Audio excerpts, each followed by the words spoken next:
Setelah kebangkitannya, Yesus tidak langsung naik ke surga. Ia menunggu selama 40 hari.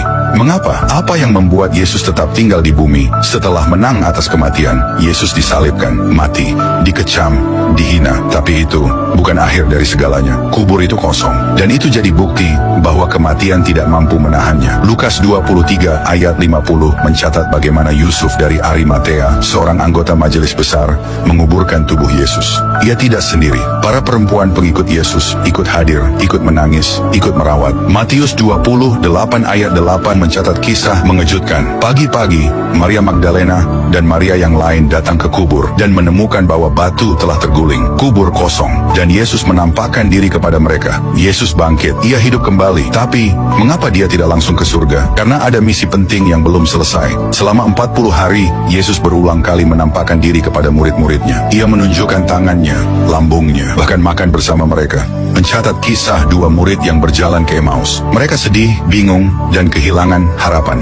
Tapi Yesus datang, berjalan bersama mereka, membuka pikiran mereka, hingga akhirnya mata mereka terbuka dan mereka berkata, "Bukankah hati kita berkobar-kobar ketika ia berbicara?" Yohanes 20 ayat 24. Thomas yang meragukan.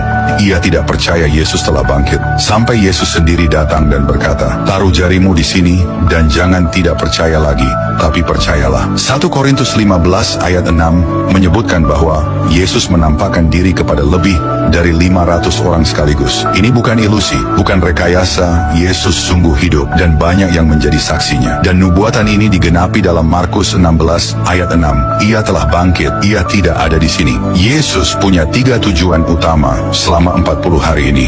1. Membuktikan bahwa ia benar-benar bangkit. Bukan sekedar roh, tapi tubuh yang hidup. 2. Membangkitkan iman dan semangat murid-muridnya. Yohanes 20 ayat 19 menceritakan bagaimana mereka bersembunyi dalam ketakutan. Yesus datang dan memberi damai sejahtera. Ia mengangkat mereka dari keterpurukan. 3. Memberikan amanat agung. Matius 28 ayat 18 sampai 20. Yesus berkata, "Pergilah, jadikanlah semua bangsa muridku." Ia memberikan mandat, kuasa dan arah. Inilah awal dari pergerakan Injil ke seluruh dunia. Setelah 40 hari, saatnya Yesus kembali ke surga. Kisah Para Rasul 1 ayat 9 sampai 11. Ketika ia mengatakan itu, terangkatlah ia disaksikan oleh mereka dan awan menutupnya dari pandangan mereka. 2 malaikat berkata, "Dia akan datang kembali dengan cara yang sama seperti kamu melihatnya naik ke surga." 40 hari bukan tanpa alasan. Itu adalah hari-hari pemulihan, hari-hari persiapan, dan para murid memulai perjalanan iman mereka dengan semangat yang baru, dengan harapan yang baru, bukti bahwa kebangkitannya nyata. Jangan lupa share video ini supaya dunia tahu bahwa Yesus hidup, naik ke surga, dan akan datang kembali. Katakan amin.